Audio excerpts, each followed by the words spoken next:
नमस्कार दोस्तों, स्वागत है आप सभी को अपने YouTube चैनल आरबीजी के स्टडी 247 तो दोस्तों आज के वीडियो में आपके साथ शेयर करने वाला हूं दोस्तों इंडियन पॉलिटी। जी दोस्तों, आपको एनसीईआरटी पर आधारित ये प्रश्न मिलेंगे दोस्तों, जो कि टॉपिक का नाम है भारत का संवैधानिक विकास, जो कि दोस्तों आपको एनसीईआरटी पर आधारित है। और इसमें हम आपको 20 एमसीक्यू क्वेश्चन कवर करवाएंगे और इसमें दोस्तों विथ डिस्कशन के साथ। जी दोस्तों, आपका ऑल टू ऑल क्वेश्चन का डिस्कशन मिलेंगे। और दोस्तों इस टॉपिक से एग्जाम में बराबर प्रश्न पूछे जाते हैं, तो हम सोचे हैं दोस्तों पॉलिटी, हिस्ट्री, आपका ज्योग्राफी, सभी टॉपिक का एनसीईआरटी का हम आपको टॉपिक बाय टॉपिक आपको दोस्तों हम कवर करवाएंगे। तो हम आपका दोस्तों ये क्लास आपका 1 है, जो कि आपको भारत का संवैधानिक विकास से आधारित है ये क्वेश्चन। तो आपको दोस्तों क्लास 1 हम आपको चलिए कवर करवा देते हैं। फिर नेक्स्ट डे आपको हम दूसरा क्लास का हम आपको पॉलिटी, हिस्ट्री, सभी का हम टॉपिक बाय टॉपिक आपको कवर करवाएंगे। तो दोस्तों काफ़ी इंपॉर्टेंट वीडियो है, तो वीडियो को एंड तक देखिए। और दोस्तों ये एमसीक्यू पर आधारित ही है और इसके बाद विथ डिस्कशन भी है। तो चलिए दोस्तों वीडियो को स्टार्ट करते हैं बिना किसी देरी के। क्वेश्चन नंबर 1 है दोस्तों, निम्नलिखित में से किस अधिनियम के द्वारा कलकत्ता में सर्वोच्च न्यायालय की स्थापना की गई थी। दोस्तों आप सभी प्रश्न का अच्छे से आप आंसर दे सकते हैं। कुछ सेकंड आपको हम देंगे आंसर सोचने के लिए। अगर किसी भी प्रश्न का उत्तर आप सभी को पता है तो हम सभी वीडियो में बोलते हैं दोस्तों, आप हमारे कमेंट बॉक्स में कमेंट कर सकते हैं। जैसे क्वेश्चन 1 का ए हो गया, बी हो गया, सी हो गया या डी हो गया, आप कुछ भी लिख सकते हैं, ठीक ना दोस्तों। तो किसी भी प्रश्न का उत्तर पता हो तो कमेंट करने से दोस्तों बच्चे लोग सबको और आप लोग सबको काफ़ी मतलब अच्छे से याद हो जाते हैं। तो दोस्तों आप लोग सब कोई दिक्कत नहीं होना चाहिए। किसी भी प्रश्न का उत्तर पता हो तो आप लोग सब जरूर कमेंट बॉक्स में कमेंट करिएगा। तो दोस्तों आप सभी का आंसर क्या हुआ आप कमेंट बॉक्स में कमेंट कर दिए होंगे, नहीं किए होंगे तो चलिए हम आपको बता देते हैं। आपका क्वेश्चन, आपका आंसर हो जाए दोस्तों, किस अधिनियम के द्वारा कलकत्ता में सर्वोच्च न्यायालय की स्थापना की गई थी। तो आपका आंसर हो जाए दोस्तों option number A, regulating act 1773। जी दोस्तों, रेगुलेटिंग एक्ट 1773 के द्वारा कलकत्ता सर्वोच्च न्यायालय की स्थापना की गई थी। कुछ डिटेल की बात करते हैं दोस्तों, तो रेगुलेटिंग एक्ट 1773 के द्वारा 1774 ईस्वी में कलकत्ता में एक सर्वोच्च न्यायालय यानी सुप्रीम कोर्ट की स्थापना की गई थी। दोस्तों सर एलिजा इम्पे को इसका प्रथम मुख्य न्यायाधीश नियुक्त किया गया था। जी दोस्तों, सर एलिजा इम्पे को प्रथम मुख्य न्यायाधीश नियुक्त किया गया था। नेक्स्ट क्वेश्चन की ओर बढ़ते हैं। क्वेश्चन नंबर 2 है, भारतीय शासन व्यवस्था में प्रतिनिधि एवं लोकप्रिय घटक को समाविष्ट करने का प्रथम प्रयास किस अधिनियम के द्वारा किया गया। बताइए दोस्तों आपका कौन सा आंसर सही होगा। तो आपका आंसर कौन सा सही होगा दोस्तों। तो आपका आंसर है भारतीय परिषद अधिनियम 1861, ऑप्शन नंबर ए आपका राइट आंसर है दोस्तों। डिस्कशन की बात करते हैं दोस्तों, तो भारतीय परिषद अधिनियम 1861 के द्वारा वायसराय की परिषद का विस्तार करते हुए पहले से निर्धारित 4 सदस्य थी, जो कि एक गृह, सैन्य, राजस्व तथा वित्त के अतिरिक्त विधि संबंधी विषयों हेतु 5वें सदस्य की नियुक्ति की गई। तत्कालीन वायसराय लॉर्ड कैनिंग के द्वारा प्रत्येक सदस्य को एक विशिष्ट विभाग आवंटित करते हुए विभागीय प्रणाली प्रारंभ की गई। और कैनिंग ने 3 भारतीयों को बनारस के राजा, पटियाला के महाराजा तथा सर दिनकर राव को भी इस परिषद का सदस्य मनोनीत किया। और इस परिषद को केवल सलाह देने का अधिकार था और यह वित्तीय विषयों पर चर्चा नहीं कर सकती थी। जी दोस्तों, यह वित्तीय विषयों पर चर्चा नहीं कर सकती थी। तो आपका डिटेल भी है और डिटेल से आपको काफी सारा नॉलेज भी बढ़ता है दोस्तों। तो चलिए नेक्स्ट क्वेश्चन की बात करते हैं। निम्नलिखित में से किस अधिनियम के अंतर्गत भारतीय विधान परिषद को बजट पर चर्चा करने की शक्ति प्राप्त है। बताइए दोस्तों, तो आपका आंसर क्या होना चाहिए। तो आपका आंसर दोस्तों हो जाना चाहिए भारतीय परिषद अधिनियम 1892 आपका राइट आंसर है। कुछ डिटेल की बात करते हैं तो दोस्तों भारतीय परिषद अधिनियम 1892 के द्वारा वायसराय की परिषद में सदस्यों की संख्या बढ़ा दी गई और परिषद के कार्यों का विस्तार कर दिया गया। इसके अंतर्गत परिषद के सदस्यों को बजट पर चर्चा करने की शक्ति प्रदान की गई, परंतु उन्हें मतदान का अधिकार प्राप्त नहीं था। अप्रत्यक्ष, जी दोस्तों, अप्रत्यक्ष निर्वाचन पद्धति का आरंभ किया गया और इस अधिनियम की प्रमुख विशेषता थी। नेक्स्ट क्वेश्चन की बात करते हैं दोस्तों, किस अधिनियम के द्वारा केंद्र में द्विसदनीय विधायिका बनाई गई। बताइए दोस्तों, काफी इंपॉर्टेंट क्वेश्चन है दोस्तों, और इस टॉपिक से बोले दोस्तों 100% आपको एक न एक क्वेश्चन टकराएंगे, क्योंकि दोस्तों इस टॉपिक से काफी बार एग्जाम में पूछे गए हैं।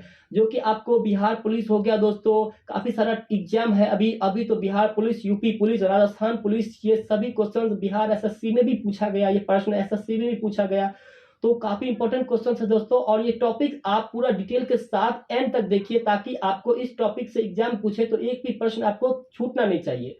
तो आपका आंसर क्या हो जाना चाहिए दोस्तों? तो आपका आंसर हो जाएगा 1919 के भारत सरकार अधिनियम के द्वारा, ऑप्शन नंबर सी आपका राइट आंसर है। कुछ डिटेल के बात करते हैं दोस्तों, तो भारत सरकार अधिनियम 1919 के द्वारा भारतीय प्रशासनिक व्यवस्था में अनेक सुधार किए गए और केंद्र में द्विसदनीय विधायिका की स्थापना की गई। इस अधिनियम के द्वारा प्रत्यक्ष निर्वाचन प्रणाली अपनाई गई एवं महिलाओं को भी मत देने का अधिकार दिया गया, और इसके द्वारा प्रांतों में द्वैत शासन की स्थापना की गई। और इस अधिनियम के द्वारा भारत में लोक सेवा आयोग का गठन एवं महालेखा परीक्षक की नियुक्ति का प्रावधान किया गया, और इसे मॉन्टेग्यू चेम्सफोर्ड अधिनियम भी कहा जाता है। तो काफी इंपॉर्टेंट क्वेश्चंस है, आप डिटेल के साथ पढ़ते दोस्तों। अगर आप लोग सबको हमारा मेहनत अच्छा लग रहा है दोस्तों, और थोड़ा भी कंटेंट अच्छा लग रहा है, तो हमारे दोस्तों चैनल है RBGK स्टडी 247 दोस्तों, प्लीज आप लोग सब लाइक शेयर एंड सब्सक्राइब करिए। तो क्वेश्चन नंबर 5 है, निम्नलिखित में से किस अधिनियम के फलस्वरूप बर्मा को भारत के पृथक किया गया? बताइए दोस्तों, किस अधिनियम के फलस्वरूप बर्मा को भारत से पृथक किया गया?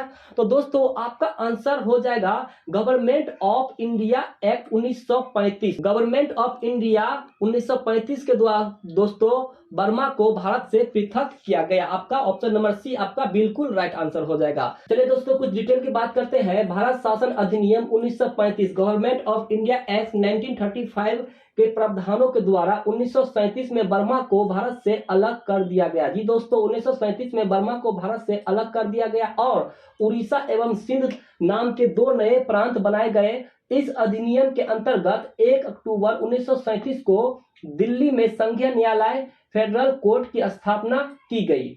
नेक्स्ट क्वेश्चन की बात करते हैं। 1935 के अधिनियम के द्वारा स्थापित संघ में अवशिष्ट शक्तियां किसको दी गई थी? बताइए दोस्तों, किसको अवशिष्ट शक्तियां दी गई थी? तो आपका आंसर क्या होना चाहिए? तो जी दोस्तों आपका आंसर हो जाएगा गवर्नर जनरल को दी गई थी दोस्तों। गवर्नर जनरल को 1935 में दोस्तों अवशिष्ट शक्तियां दी गई थी। आपका सी राइट आंसर हो जाएगा। चलिए कुछ डिटेल की बात करते हैं दोस्तों। तो भारत शासन अधिनियम 1935 के द्वारा केंद्र तथा प्रांतों के मध्य शक्तियों का विभाजन 3 सूचियों में किया गया, जिसमें संघ सूची, प्रांतीय सूची और समवर्ती सूची में किया गया था। और अवशिष्ट शक्तियों यानी रेसिड्यूरी पावर सहित विदेश प्रतिरक्षा तथा कुछ आपातकालीन इमरजेंसी अधिकार गवर्नर जनरल को प्रदान किए गए। क्वेश्चन नंबर 7 है दोस्तों, अखिल भारतीय संघ स्थापित करने का प्रावधान किसमें शामिल किया गया था? बताइए दोस्तों, आपका आंसर क्या हो जाएगा? अखिल भारतीय संघ स्थापित करने का प्रावधान किसमें शामिल किया गया था?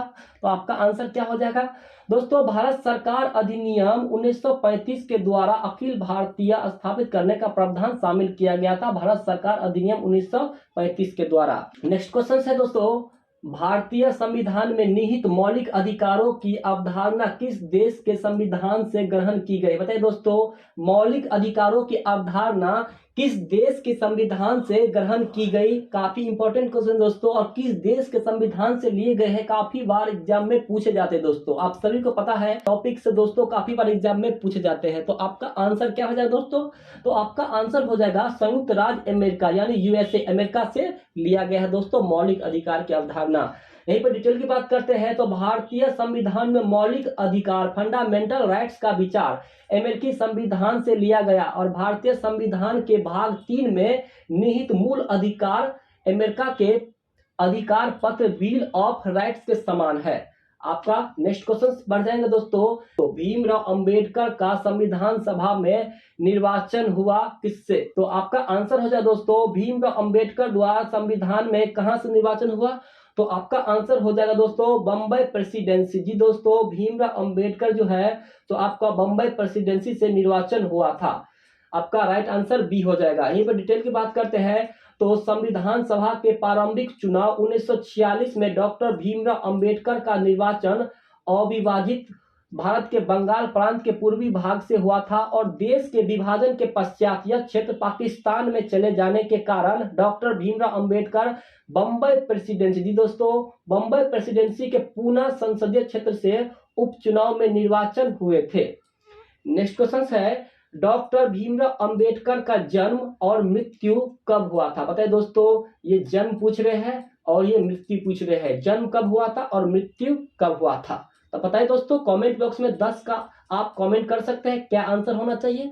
दोस्तों आपका आंसर क्या हो जाएगा बताइए दोस्तों। तो आपका आंसर हो जाएगा दोस्तों 1891 में दोस्तों भीमराव अंबेडकर का जन्म हुआ था और मृत्यु 1900 यानी शहीद दोस्तों बोल सकते हैं 1956 में हुआ था। भीमराव अंबेडकर जो कि संविधान के रचयिता है दोस्तों, आप सभी को पता है। तो ऑप्शन नंबर बी आपका राइट आंसर हो जाएगा दोस्तों। यहाँ पे कुछ डिटेल की बात करते हैं तो भारतीय संविधान के निर्वाचन में मुख्य भूमिका निभाने वाले डॉक्टर भीमराव अंबेडकर का जन्म 14 अप्रैल 1891 में महू में हुआ था, जो कि मध्य प्रदेश राज्य है, तथा मृत्यु 6 दिसंबर 1956 को दिल्ली में हुआ था। दोस्तों पता चल गया दोस्तों, 1891 में जन्म, 1956 में आपका मृत्यु। और डेट की बात करते हैं दोस्तों तो 14 अप्रैल को आपको पता है अंबेडकर जयंती मनाए जाते हैं हर एक 14 अप्रैल को। और दोस्तों मृत्यु 6 दिसंबर 1956, याद रखिएगा दोस्तों, डेट बाय डेट याद रखिएगा ताकि किसी भी एग्जाम में पूछे तो आपको डेट, ईयर और दिन भी याद रहे। नेक्स्ट क्वेश्चन की बात करते हैं, निम्नलिखित में से कौन सा अगस्त 1946 में गठित प्रथम अंतरिम सरकार का सदस्य नहीं था? बताइए दोस्तों, 1946 में गठित प्रथम अंतरिम सरकार का सदस्य नहीं था। तो आपका आंसर क्या होना चाहिए दोस्तों? आपका आंसर हो जाएगा डॉक्टर सर्वपल्ली राधाकृष्णन। जी दोस्तों, डॉक्टर सर्वपल्ली राधाकृष्णन आपका अगस्त 1946 में गठित प्रथम अंतिम सरकार का सदस्य नहीं था। जो कि प्रथम उपराष्ट्रपति की बात करते हैं दोस्तों तो डॉक्टर सर्वपल्ली राधाकृष्णन हो जाएंगे। और आपका इनका भी प्रश्न का आंसर आपको दोस्तों डॉक्टर सर्वपल्ली राधाकृष्णन हो जाएंगे। डिटेल की बात करते हैं, कैबिनेट मिशन योजना के अंतर्गत अंतरिम सरकार का गठन 24 अगस्त 1946 में किया गया था। जी दोस्तों, 24 अगस्त 1946 में अंतिम सरकार का गठन किया गया था और अंतिम सरकार के सदस्यों को जवाहरलाल नेहरू, डॉक्टर राजेंद्र प्रसाद, सरदार वल्लभ भाई पटेल, सी राजगोपालचारी तथा जगजीवन राम आदि सदस्य शामिल थे। लेकिन डॉक्टर सर्वपल्ली राधाकृष्णन अंतरिम सरकार के सदस्य नहीं थे, बल्कि वे स्वतंत्र भारत के पहले उपराष्ट्रपति चुने गए थे, जो कि हम अभी बताए हैं दोस्तों। प्रथम उपराष्ट्रपति की बात करते हैं तो सर्वपल्ली राधाकृष्णन थे। नेक्स्ट क्वेश्चन है दोस्तों, भारत की संविधान सभा का प्रथम अधिवेशन कब प्रारंभ हुआ? बताइए दोस्तों, भारत की संविधान सभा का प्रथम अधिवेशन कब प्रारंभ हुआ? तो आपका आंसर क्या हो जाएगा दोस्तों? भारत की संविधान सभा का प्रथम अधिवेशन कब प्रारंभ हुआ? तो आपका आंसर हो जाएगा 9 दिसंबर 1946। ऑप्शन नंबर बी आपका राइट आंसर है। चलिए दोस्तों, कैसे हुआ वो भी बता देते हैं। तो भारतीय संविधान सभा की पहली बैठक 9 दिसंबर 1946 को हुई। दोस्तों आप सभी को पता है इस टॉपिक से और इस टाइप का क्वेश्चन आपको एग्जाम में पूछा है कि नहीं, आप यस या नो का जवाब हमको जरूर दीजिएगा दोस्तों। हम भी कितने बार एग्जाम दिए हैं दोस्तों, ये प्रश्न और ये टॉपिक से काफी बार एग्जाम में पूछे गए हैं, इसलिए हम आपको दोस्तों टॉपिक बाय टॉपिक अगर हम आपको कवर करवाते हैं दोस्तों, और ऐसे तो हम ऑब्जेक्टिव करा ही रहे हैं, और टॉपिक बाय टॉपिक आप बुक से अगर कर रहे हैं तो आपको ऑलरेडी दोस्तों आपको प्रैक्टिस करने के लिए, रिवाइजिंग करने के लिए, आपको अच्छे से अच्छे और डिटेल पढ़ने के लिए भी आपको कोई भी एग्जाम में दोस्तों आपको एक भी प्रश्न नहीं छूटेगा। इसीलिए बोल रहे दोस्तों, भारतीय संविधान सभा की पहली बैठक 9 दिसंबर 1940 में हुई, जिनका अस्थायी अध्यक्ष डॉक्टर सच्चिदानंद सिन्हा को बनाया गया। दोस्तों अस्थायी अध्यक्ष डॉक्टर सच्चिदानंद सिन्हा को बनाया गया था और संविधान सभा की पहली बैठक में मुस्लिम लीग शामिल नहीं हुई, अतः बैठक में 389 सदस्यों में केवल 211 सदस्यों ने ही भाग लिया। और 11 दिसंबर 1946 को दोस्तों 11 दिसंबर 1946 को संविधान सभा ने डॉक्टर राजेंद्र प्रसाद को निर्विरोध संविधान सभा का अस्थायी अध्यक्ष के रूप में निर्वाचित किए। जी दोस्तों, ये क्वेश्चंस काफी बार पूछते हैं। 11 दिसंबर 1946 को संविधान सभा में निर्विरोध संविधान सभा में अस्थायी अध्यक्ष के रूप में किसे निर्वाचित किया गया? तो आप डॉक्टर राजेंद्र प्रसाद ही मारिएगा दोस्तों। डॉक्टर राजेंद्र प्रसाद जो कि भारत के प्रथम राष्ट्रपति रह चुके थे। डॉक्टर राजेंद्र प्रसाद लगातार 2 बार रह चुके थे और अपना बिहार के ही है दोस्तों, याद रखिएगा।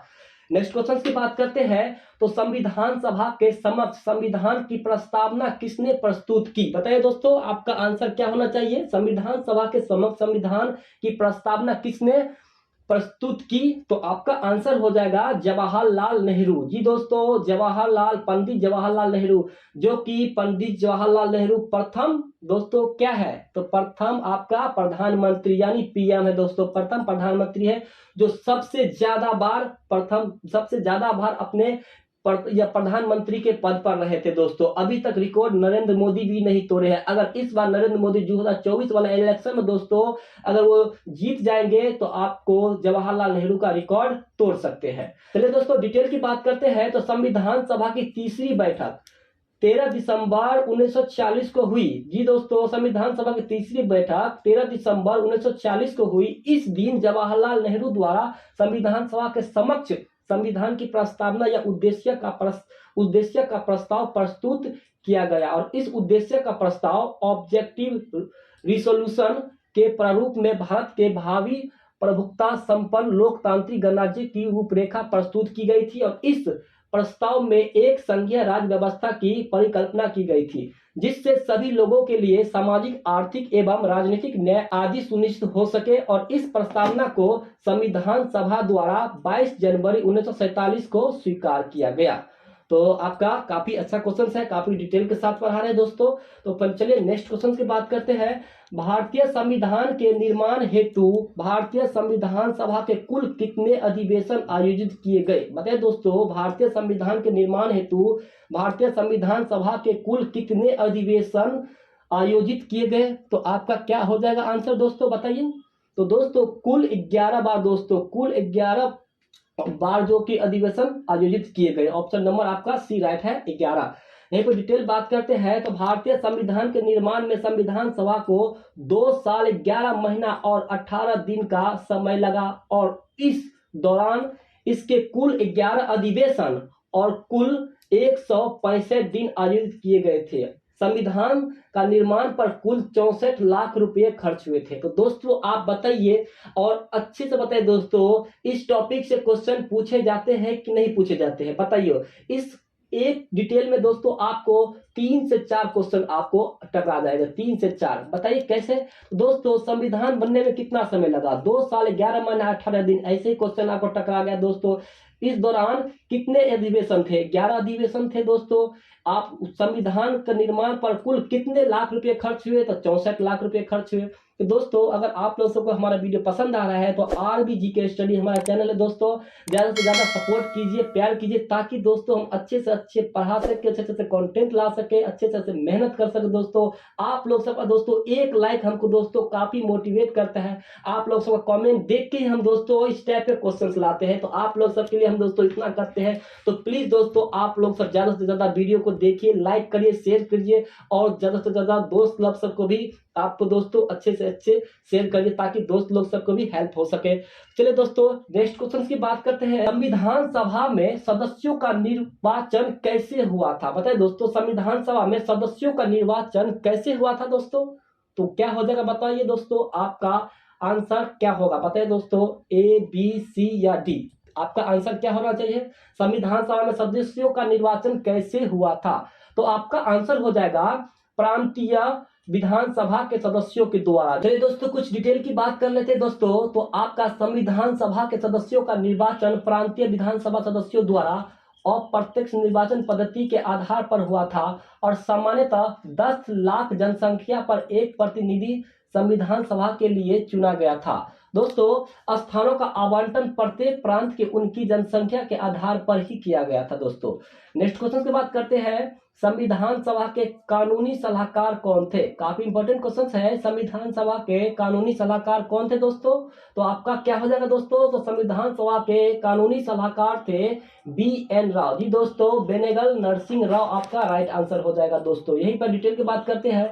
तो संविधान सभा के कानूनी सलाहकार लीगल एडवाइजर के रूप में सर बेनेगल नरसिंह राव की BN राव को नियुक्त किया गया और बाद में इन्होंने संयुक्त राष्ट्र सुरक्षा परिषद में वर्ष 1950 से 1952 तक भारत का प्रतिनिधि भी किया।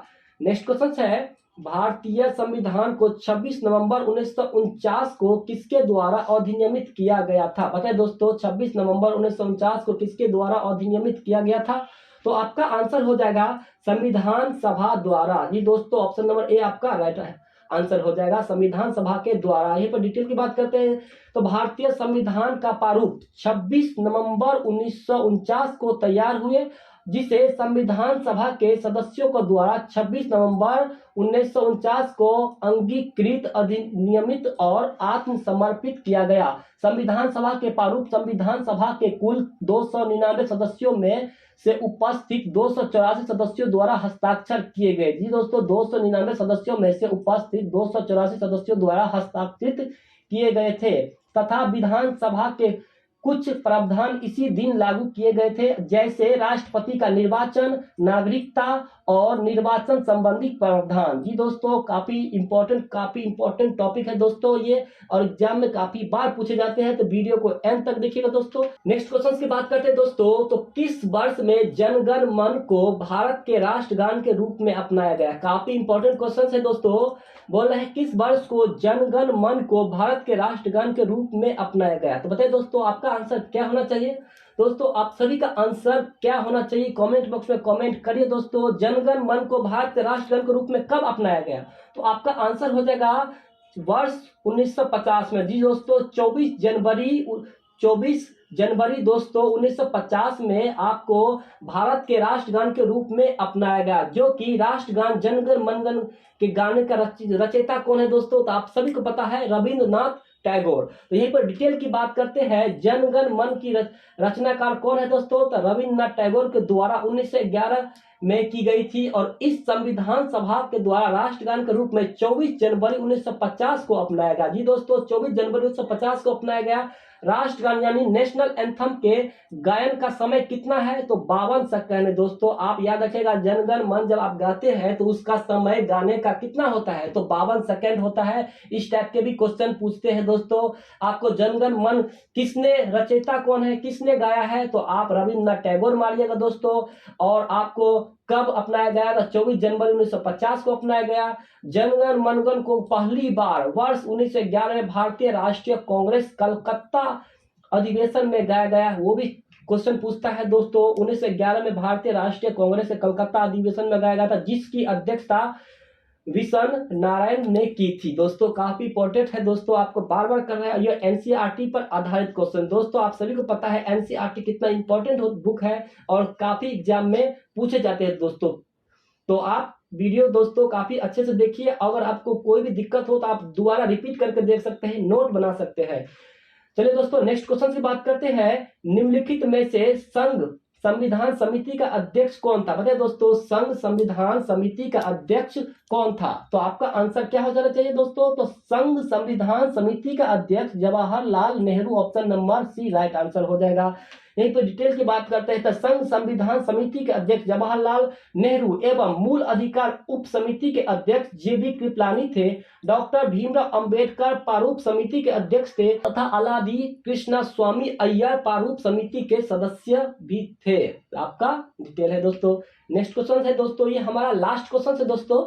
संविधान को 26 जनवरी के दिन लागू करने का निर्णय किस लिए प्रारंभ किया गया था? दोस्तों, किस लिए तय किया गया था 26 जनवरी को दिन? तो इन चारों ऑप्शन में से कौन सा ऑप्शन सही होना चाहिए दोस्तों?